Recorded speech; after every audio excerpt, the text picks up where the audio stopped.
Hello guys, आज हम start करेंगे हिस्ट्री का चैप्टर 2 क्लास 10 का नेशनलिज्म इन इंडिया। इस चैप्टर में हम बेसिकली एक छोटा सा हिस्ट्री का पार्ट पढ़ने जा रहे हैं। इसमें हम मेनली महात्मा गांधी के बारे में पढ़ेंगे। इस चैप्टर के जो सफिशिएंट नोट्स इसमें प्रोवाइडेड हैं इस लेक्चर में, एंड इसके जो इम्पोर्टेंट टॉपिक्स हैं वो मैं शॉर्ट्स के थ्रू अपने चैनल पे अवेलेबल कर दूंगी। आई होप आप उसको चेक करेंगे। तो चलिए अब हम ये चैप्टर स्टार्ट करेंगे। इस चैप्टर में हम जैसे हमने यहाँ पे आप देख रहे हो कि नेशनलिज्म इन इंडिया। इस नेशनलिज्म का मतलब क्या है? नेशनलिज्म एक ऐसी भावना है हमारे अंदर जो नेशन के लिए अराइज होती है। Nationalism is identification which also nation, and जो नेशन के लिए इसका इंटरेस्ट है उसको बहुत ज़्यादा ये सपोर्ट करती है, लॉयल्टी को ये रेफ़र करती है, एंड हम अपने नेशन के लिए कुछ भी कर सकते हैं, ये वाली फीलिंग हमारे अंदर ये अराइज करती है।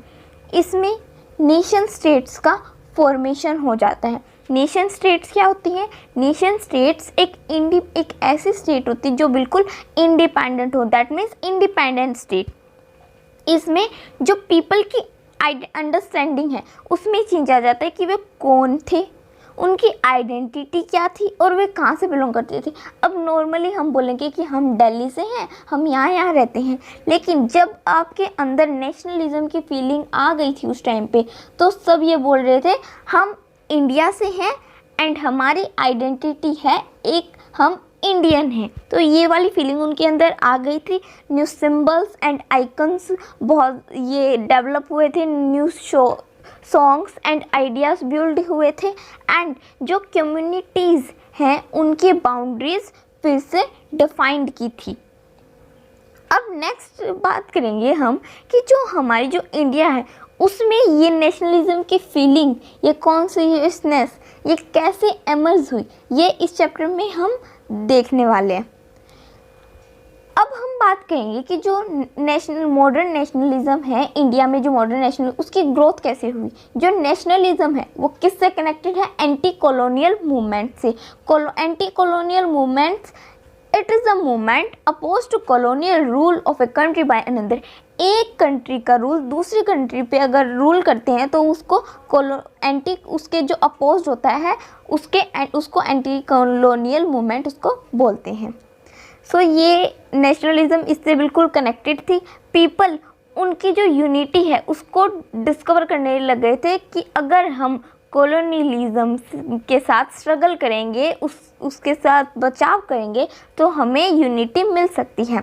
लेकिन हर एक जो क्लास थी, हर एक ग्रुप ने इस जो एक कॉलोनियलिज्म था इसको डिफरेंटली देखा, एक्सपीरियंस किया। तो ये जो एक्सपीरियंस था बहुत वैरिड करने वाला था।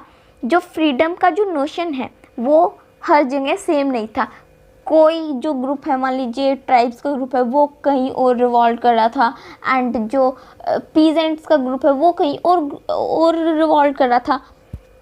लेकिन इनको एक मूवमेंट में लाना बहुत ज़्यादा ज़रूरी था। तो कांग्रेस जो थी महात्मा गांधी के अंडर में, वो ट्राई करी थी कि जितने भी ये मूवमेंट है इन सारों को एक साथ ला सके ताकि हम एक बड़ा मूवमेंट करके इंडिपेंडेंट हासिल कर लें। अब इस चैप्टर में हम क्या पढ़ने वाले हैं? इस चैप्टर में हम देखेंगे फर्स्ट वर्ल्ड वॉर के बारे में देखेंगे, उसके बाद क्या हुआ, खिलाफत एंड नॉन कोऑपरेशन के बारे में हम देखेंगे। इसमें हम पढ़ेंगे सत्याग्रह का idea, Rowlatt act, non cooperation. फिर हम देखेंगे different stands within the movement, जो टाउन्स में जो मूवमेंट हुआ, कंट्री साइड में, एंड जो प्लांटेशन में स्वराज है, स्वराज इन द प्लांटेशन, इसके बारे में हम पढ़ेंगे। सिविल डिसोबीडियंस में हमने क्या देखा ये देखेंगे हम। साल्ट मार्च और सिविल डिसोबीडियंस मूवमेंट के बारे में पढ़ेंगे कि कैसे जो पार्टिसिपेंट्स हैं उन्होंने इस मूवमेंट को देखा, सिविल डिसोबीडियंस की लिमिट्स क्या थी, and sense of collective belonging भी देखेंगे। नेक्स्ट लास्ट में हम इसका कंक्लूजन देखेंगे, एंड एट द लास्ट हम क्विट इंडिया मूवमेंट के बारे में हम पढ़ेंगे। ये वीडियो 2 to 3 पार्ट्स में डिवाइडेड है। फर्स्ट पार्ट में हम basically first world war and different stands within the movements के बारे में हम देखेंगे, पढ़ेंगे। तो चलिए स्टार्ट करते हैं। अब हम देखेंगे फर्स्ट वर्ल्ड वॉर की duration. First world war start हुआ था 28 जुलाई 1914 को एंड एंड हुआ था 11 नवंबर 1918 को। जो फर्स्ट वर्ल्ड वॉर था उसने new economic and political situation को क्या कर दिया, अराइज कर दिया। अब उस टाइम पे वार तो कंप्लीट हो गया। फिर वार के बाद क्या हुआ, बहुत ज़्यादा प्रॉब्लम इंडियंस को बहुत ज़्यादा प्रॉब्लम क्या करनी पड़ गई, फेस करनी पड़ी उन्हें। क्या क्या प्रॉब्लम फेस करनी पड़ी उन्होंने, कौन सी ऐसी new economic and political situation थी जो उस टाइम पे अराइज हुई। Defence expenditure increased. जो ब्रिटेन था उसमें जो वार के टाइम पे उन्होंने बहुत ज़्यादा लोन्स लिए, टैक्स बढ़ा दिए, तो इसमें क्या हुआ, जो एक्सपेंडिचर है, जो चार्जेस हैं वो बहुत ज़्यादा इंक्रीज्ड हो गए। कस्टम ड्यूटीज़ रेज्ड हो गई। कस्टम ड्यूटीज़ दैट मीन्स जो टैक्स हैं वो बहुत ज़्यादा बढ़ गए। इनकम टैक्स इंट्रोड्यूस्ड हो गया एंड जो विलेजेस थे उनमें सोल्जर्स को भेजा जा रहा था फोर्स्ड रिक्रूटमेंट करने के लिए। फोर्स्ड रिक्रूटमेंट होता है एक ऐसा प्रोसेस जिसमें जो कॉलोनियल स्टेट है वो पीपल को फोर्स्ड करेगी कि आप आर्मी को ज्वाइन करो। फिर क्या हुआ, हमारी जो किस्मत थी उस टाइम पे बहुत ज़्यादा ख़राब भी चल रही थी। 1930s और 1980s में फूड प्राइसेस बहुत ज़्यादा इंक्रीज हो गए। एंड क्यों इंक्रीज़ हो गई, क्योंकि 1980 से 1921 के बीच में जो क्रॉप है बहुत सारे इंडिया के पार्ट में फेल्ड हो गई। फूड की बहुत ज़्यादा शॉर्टेज आ गई एंड जो कॉमन पीपल था उसके लिए इस टाइम पे सरवाइव करना बहुत ज़्यादा हार्ड हो गया था, बहुत ज़्यादा उसको मुश्किल आ रही थी। सेम टाइम पे कुछ ज़्यादा ही किस्मत हमारी गंदी चल रही थी उस टाइम पे। फेमाइन्स और इन्फ्लुएंजा एपिडेमिक आ गया 1920s में। एक तरह की ये बीमारी होती है जिसमें जो पीपल हैं वो पैरालाइज्ड होते हैं एंड 12 से 13 मिलियन पीपल जो हैं वो इसमें मर गए। पीपल को ये होप हो रही थी कि कुछ तो ऐसा अच्छा होगा जिससे ये ख़त्म हो जाए, सब कुछ जल्दी ये ख़त्म हो जाए, लेकिन ऐसा नहीं हुआ। बिल्कुल क्रिटिकल सिचुएशन आ गई थी। इस क्रिटिकल सिचुएशन में एक नया लीडर अपीयर हुआ एंड उसने एक स्ट्रगल का नया मोड सजेस्ट किया। Yes, I am talking of Mahatma Gandhi. अब हम देखेंगे आइडिया ऑफ सत्याग्रह। ये फर्स्ट पार्ट का 1.1 है, द आइडिया ऑफ सत्याग्रह।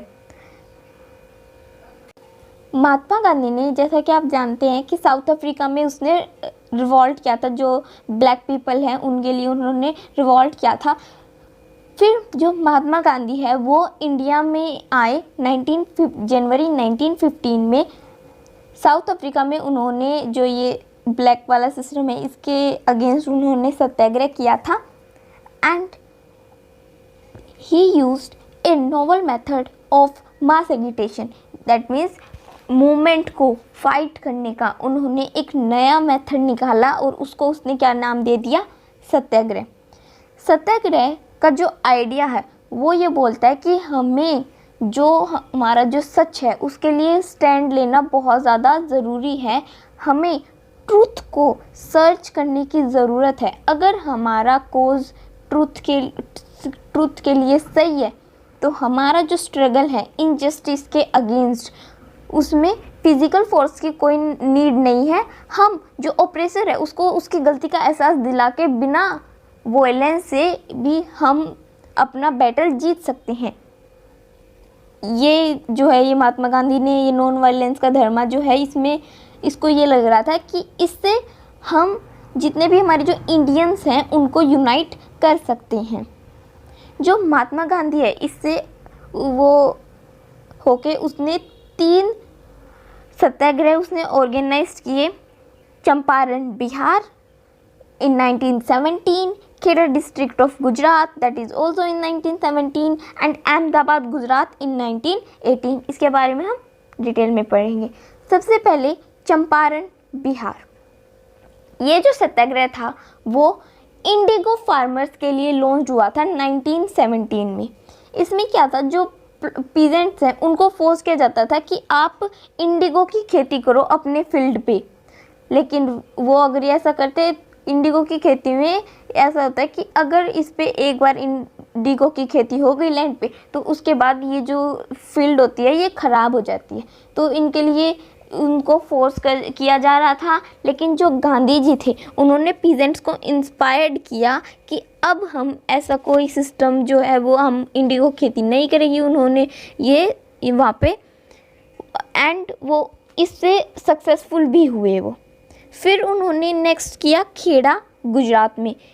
ये उन्होंने पीजेंट्स की क्या हुआ था, जो क्रॉप फेलियर हो गई थी एक तो, एंड एपिडेमिक आ गया था। इससे जो पीजेंट्स थे वो रेवेन्यू नहीं दे पा रहे थे एंड वो ये डिमांड कर रहे थे कि अब हमें इनसे फ्री कर दिया जाए, हमें कोई रेवेन्यू नहीं देना पड़े, कोई टैक्स नहीं देना पड़े। तो इसके लिए उन्होंने सत्याग्रह लॉन्च किया एंड वो इन दोनों में सक्सेसफुल भी हुए। थर्ड उन्होंने किया सत्याग्रह अहमदाबाद गुजरात में। उन्होंने कॉटन मिल वर्कर्स के लिए ये सत्याग्रह लॉन्च किया था। ये वर्कर्स जो थे वो जो ये प्राइजेज डेली बढ़ते जा रहे इनको ये फेस नहीं कर पा रहे थे, तो इन्होंने कॉटन मिल वर्कर्स के लिए ये किया था। अब नेक्स्ट हम बात करेंगे रोलेट एक्ट की। अब यहाँ पे एक वर्ड है एक्ट। इसका मतलब क्या होता है? एक्ट का मतलब होता है एक ऐसा लॉ जो लेजिस्लेचर पास करती है। जो रोलेट एक्ट है वो इंपीरियल लेजिस्लेटिव काउंसिल ने पास किया था 1990 में। ये एक्ट जो है ये इंडियन मेंबर्स के द्वारा पास किया गया था। इस एक्ट में बोला था कि जो गवर्नमेंट है वो किसी भी जो पॉलिटिकल एक्टिविटीज़ में अगर कोई रिप्रेस करेगा तो वो उसको पनिश कर सकती है विदाउट एंड कोई भी बिना कानूनी कार्रवाई के वो उसको 2 साल तक किसमें जेल में डाल सकती है। सो गांधी जी जो थे वो इस जो ये सिस्टम है, जो ये एक्ट है, इसके बिल्कुल अपोज थे एंड वो ये चाहते थे कि कोई भी ऐसे पीपल जो है वो ये रोलेट एक्ट में कोई भी ऐसे पीपल ये 2 साल तक बिना किसी वजह के नहीं जाए अंदर। तो महात्मा गांधी ने क्या किया? महात्मा गांधी जो थे वो चाहते थे कि civil disobedient non violent civil disobedient movement वो चाहते थे ऐसे अनजस्ट लॉ के अगेंस्ट। तो उन्होंने 6 अप्रैल 1919 को ये हड़ताल उन्होंने स्टार्ट की। उन्होंने रैलीज ऑर्गेनाइज की। जो वर्कर्स हैं वो रेलवे वर्कशॉप्स से स्ट्राइक ले लिया उन्होंने, शॉप्स जो हैं वो बंद हो गई। फिर क्या था, जो ब्रिटिशर्स थे उन्होंने ब्रूटल रिप्रेशन से रिस्पॉन्ड किया। उन्होंने नेशनलिस्ट जो थे उनकी बहुत ज़्यादा पिटाई लगा दी। जो लोकल लीडर्स थे वो अमृतसर से पिक कर लिए गए। जो महात्मा गांधी थे उनको दिल्ली में एंट्री करने के लिए मना कर दिया। 10 अप्रैल को पुलिस जो थी उन्होंने जो पीसफुल जो पीपल थे उन पे फायर चला दी एंड बैंक्स, पोस्ट ऑफिस और रेलवे स्टेशंस पे उन्होंने अटैक स्टार्ट कर दिया एंड जनरल डायर ने कमांड ले लिया एंड मार्शल लॉ इम्पोज हो गया 10 अप्रैल को। मार्शल लॉ क्या होता है? मार्शल लॉ एक ऐसा लॉ जिसमें जो पीपल है वो ग्रुप में नहीं खड़े हो सकते एक जगह पे। सो ये लॉ पास हो गया। जलियांवाला बाग मैसेकर। अब आपको थोड़ा बहुत तो इसके बारे में आइडिया होगा ये क्या था जलियांवाला बाग मैसेकर। डिटेल में देखो, जो जलियांवाला बाग मैसेकर है वो 13 अप्रैल 1919 को हुआ था। इसमें जो लार्ज क्राउड है वो जलियांवाला बाग जो अमृतसर में है उसमें गैदर एक साथ इकट्ठा हुई थी। कुछ जो हैं वो जो ये मार्शल लॉ है इसको प्रोटेस्ट करने, इसके अगेंस्ट प्रोटेस्ट करने के लिए आए थे। लेकिन जो कुछ जो थे वो बेसिक का जो फंक्शन है उसको अटेंड करने आए थे। इनफैक्ट उनको पता भी नहीं था कि जो मार्शल लॉ है वो इम्पोज्ड भी हो गया है। फिर क्या था, डायर जो है वो एरिया में उसने एंटर किया एंड जितने भी एग्जिट पॉइंट थे उनको ब्लॉक कर दिया एंड क्राउड पे फायर जो है उसको चला दिया। 100 से ज़्यादा लोगों की वहाँ पे मौत हो गई। एंड डायर का इसका मेन ऑब्जेक्टिव पता है क्या था? ये चाहता था कि जो ये नेशनलिस्ट हैं इनके माइंड में टेरर हो, फीलिंग हो, टेरर की, खौफ की फीलिंग हो, ये वो चाहता था। इसका मेन ऑब्जेक्टिव था। तो क्या ये जो क्राउड थी जिनके ये मरे थे वो शांत बैठेगी? नहीं, उन्होंने भी बहुत ज़्यादा स्ट्राइक्स की, पुलिस पे अटैक किया, गवर्नमेंट बिल्डिंग्स पे बहुत ज़्यादा अटैक किया उन्होंने।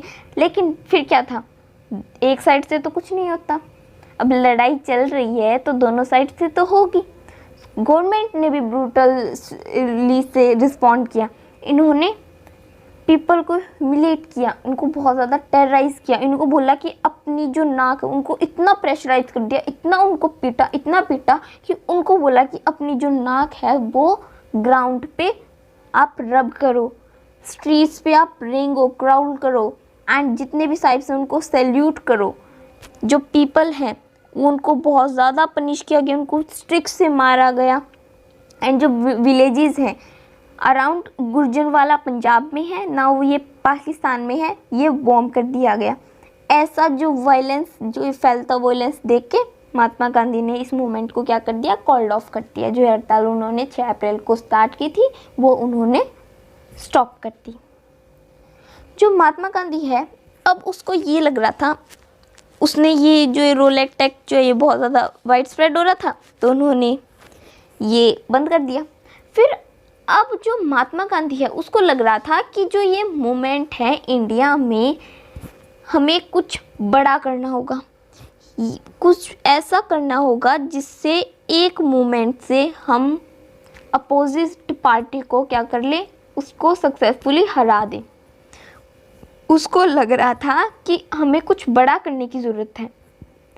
उसको लग रहा था कि जो हिंदू और मुस्लिम है, अगर हम उसको एक साथ नहीं लाएंगे तो ये पॉसिबल नहीं है कुछ भी। तो उन्होंने क्या किया, उन्होंने ये पॉसिबल समझा कि हम खिलाफत इशू को लाते हैं। खिलाफत कमेटी, जो ये कमेटी है वो बॉम्बे में फॉर्म्ड हुई थी मार्च 19 में। इसमें क्या था, जो खलीफा टेम्परल पावर है उसको डिफेंड करने के लिए जो मोहम्मद अली था और शौकत अली था, उसने गांधी जी के साथ एक मीटिंग रखी। उसमें इसने जो ये इशू था इसके बारे में उन्होंने डिस्कस किया। कैलकटा, जो कांग्रेस का जो कैलकटा सेशन है सितंबर 1920s में, उन्होंने दूसरे जो लीडर्स हैं उनको कन्विंस कर लिया कि अब हमें एक नॉन कोऑपरेशन मूवमेंट स्टार्ट करने की ज़रूरत है, खिलाफत और स्वराज के दोनों के सपोर्ट में। अब आप यहाँ पे देख लोगे, खिलाफत वर्ड जो है वो आपको शायद समझ में नहीं आया होगा। फर्स्ट वर्ल्ड वॉर में जो ओटोमन टर्की था उसका डिफीट हो गया था। ये यूरोप, ईस्टर्न यूरोप का एक पार्ट था यहाँ पे। और रूमर्स ये फैल गई कि जो ओटोमन एम्परर है उसको इम्पोज करने के लिए हार्श ट्रीटी का यूज़ किया जाएगा, ये रूमर्स हो गई। सो जो खलीफा क्या था, इस्लामिक वर्ल्ड का स्पिरिचुअल हेड था ये। सो इसने टेम्परल पावर, जो खलीफा की जो टेम्परल पावर है उसको डिफेंड करने के लिए इसने खिलाफत कमेटी को फॉर्म किया, किसमें, मार्च 19 में बॉम्बे में। अब नेक्स्ट जो ये सिस्टम था, इसमें ये नॉन कॉपरेशन वाला सिस्टम था, अब यही क्यों इसने अपनाया। महात्मा गांधी ने उसकी हिंद स्वराज बुक में ये लिखा था कि जो ब्रिटिश रूल है वो इंडिया में क्यों आया, क्योंकि इंडियंस ने उसके साथ कोऑपरेट किया। अगर हम किसी चीज़ में कोऑपरेट नहीं करेंगे तो वो क्यों आएगा हमारे अंदर। सो जो इंडियंस थे अगर वो कोऑपरेट करने से रिफ्यूज़ कर देते तो जो ब्रिटिश रूल है वो शायद वो 1 साल में कम से कम ख़त्म हो जाएगा एंड स्वराज आ जाएगा। अब कैसे नॉन कोऑपरेशन मूवमेंट एक मूवमेंट बना। जो गांधी जी थे उन्होंने एक मूवमेंट प्रपोज किया। उसमें क्या था, उसमें जितने भी जो गवर्नमेंट ने अवार्ड दिए थे वो टाइटल उन्होंने सरेंडर कर दिए। Civil service, army, police, courts and legislative council, school, foreign goods, ये सभी बॉयकॉट कर दिए, मतलब इनको बंद कर दिया, कोई भी इनमें नहीं जा रहा था।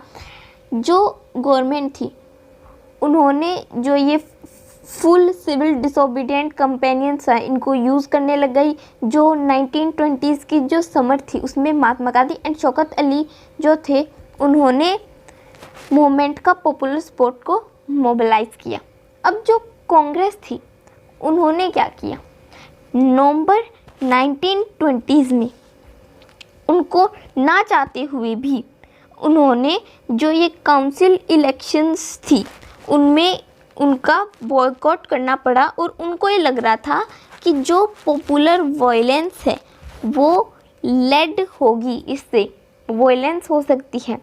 लेकिन फाइनली जो कांग्रेस थी नागपुर दिसंबर 1920s में उन्होंने ये कॉम्प्रोमाइज़ जो था वो वक्त कर गया था, नॉन कोऑपरेशन मूवमेंट जो है वो अडॉप्ट कर लिया था। पहले ये सिस्टम था ये कांग्रेस नहीं मान रही थी, लेकिन दिसंबर 1920s में वो मान गई थी। नेक्स्ट हम बात करेंगे different strands with in the movement. जो नॉन कोऑपरेशन खिलाफत मूवमेंट है ये जनवरी 1921 में ये बिगिन हुआ। लेकिन इसमें एक प्रॉब्लम थी। अलग अलग जो ग्रुप थे, सोशल ग्रुप्स थे, उन्होंने जो ये कॉल ऑफ स्वराज वाला सिस्टम है इसको अलग अलग तरीके से उन्होंने देखा।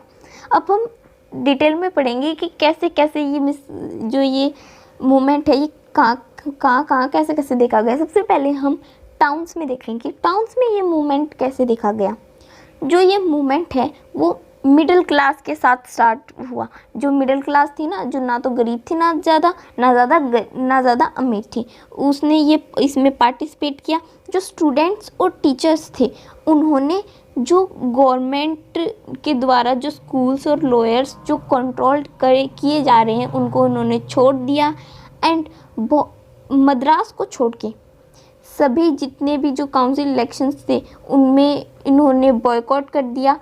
जहाँ पे जो जस्टिस पार्टी थी उसको ये लग रहा था कि अगर काउंसिल जो है वो एंटर कर लेगी तो हम कुछ पावर जो है वो गेन कर लेंगे मद्रास में। अब नेशनल प्रेशर मूवमेंट का इफ़ेक्ट इकोनॉमिक फ्रंट पे कैसे इसने प्रभाव डाला। जो फॉरेन गुड्स थे वो बॉयकॉट कर लिए गए थे। जो लिकर शॉप्स हैं उनको पिकेट कर लिया। एंड जो फॉरेन क्लॉथ थे वो बड़ी मात्रा में जला दिए गए। जो फॉरेन क्लॉथ का जो इंपोर्ट था वो 1921 में और 1922 में हाफ हो गया था। मतलब आधे रेट में जो फॉरेन क्लॉथ है वो बिक रहा था। जो मर्चेंट्स और ट्रेडर्स हैं उन्होंने फॉरेन गुड्स और फाइनेंस ट्रेड्स को करने के लिए मना कर दिया गया था। जो इंडियन टेक्सटाइल मील्स और जो हैंडलूम्स का जो प्रोडक्शन है वो बहुत ज़्यादा इंक्रीज हो गया था। ये सारा सिस्टम हो गया था। लेकिन जो एनसीएम है वो क्या हुआ, धीरे धीरे स्लो डाउन होने लग गया। क्यों स्लो डाउन होने लग गया आपको पता ही है। जो खादी क्लॉथ है वो बहुत ज़्यादा एक्सपेंसिव था उस टाइम पे। जो स्टूडेंट्स और टीचर्स थे वो गवर्नमेंट स्कूल्स में फिर से जाने लग गए। क्यों जाने लग गए, क्योंकि उनके लिए पढ़ाई बहुत ज़्यादा ज़रूरी थी। एंड कोई ऐसे जो प्राइवेट स्कूल्स हैं वो ऐसे नहीं थे, गवर्नमेंट स्कूल्स ही थे। जो लॉयर्स हैं वो अपनी गवर्नमेंट जॉब पे पैसे के लिए जाने लग गए।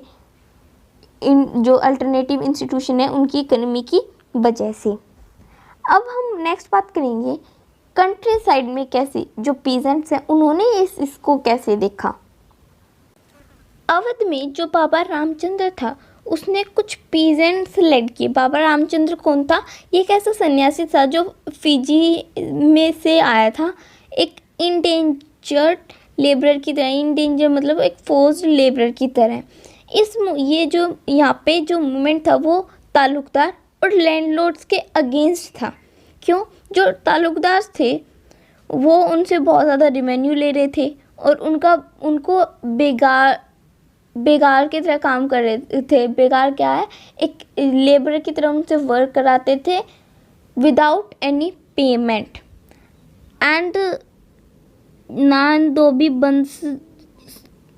फिर क्या हुआ, जो पीजेंट्स थे उन्होंने कुछ ऐसे डिमांड की कि रेवेन्यू का रिडक्शन हो जाए एंड बेगार का अबोलिशन हो जाए।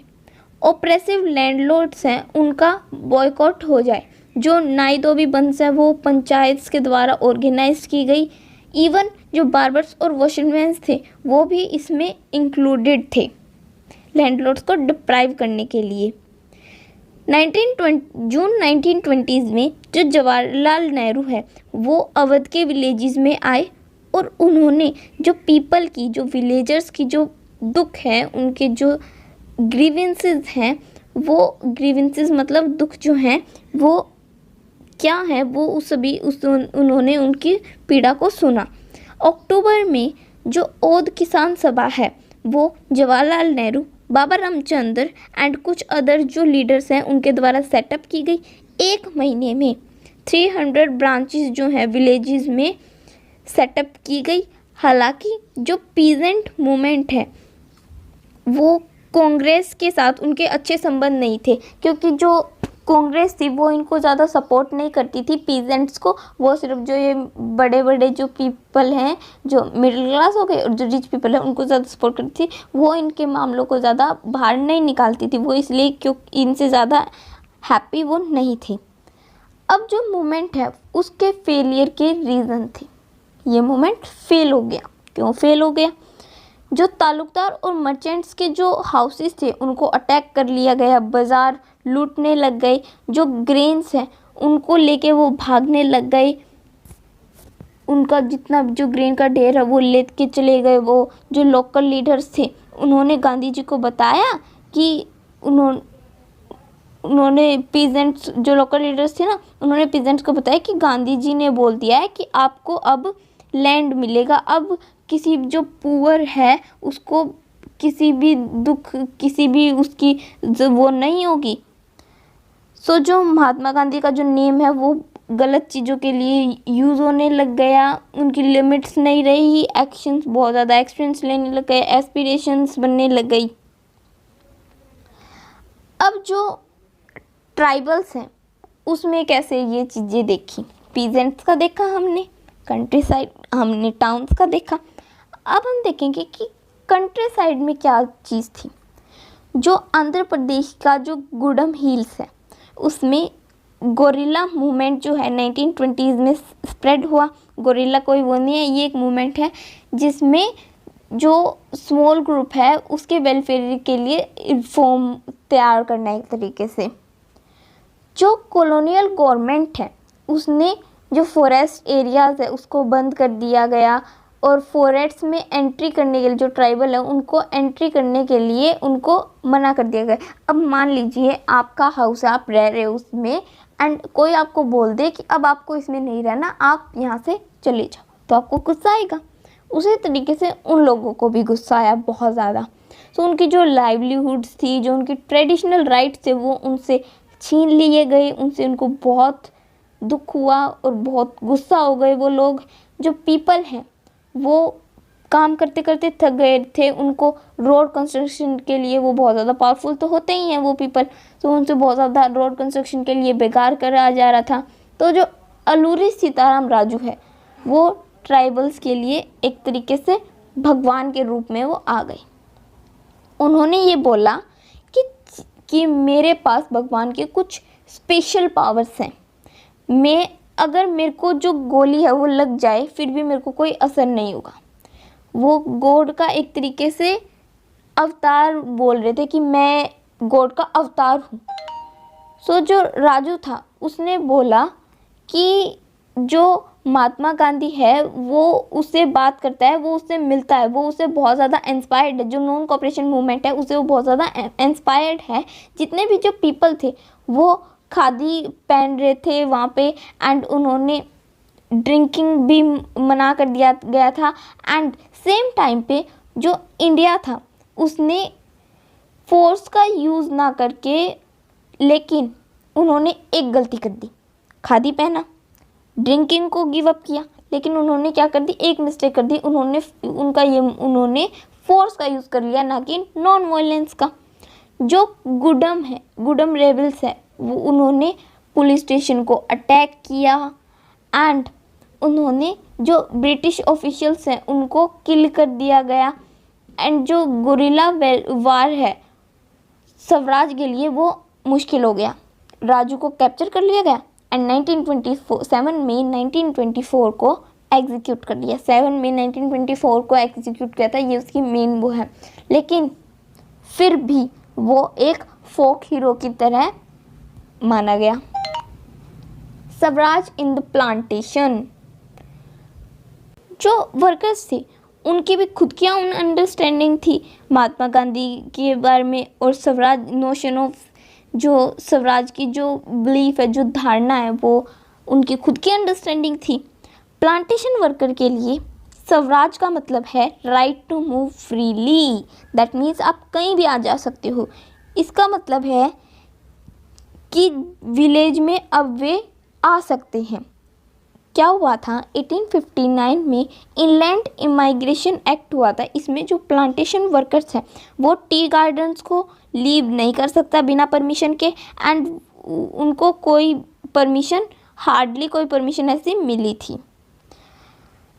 जब ये नॉन कोऑपरेशन मूवमेंट उन्होंने सुना तो जो थाउजेंड्स ऑफ वर्कर्स हैं वो प्लांट को छोड़ के और अपने घर पे चले गए। उनको लग रहा था कि जो अब गांधी राज आ गया है, अब हर एक को उनका खुद का लैंड मिलेगा उनके खुद के विलेजेस में।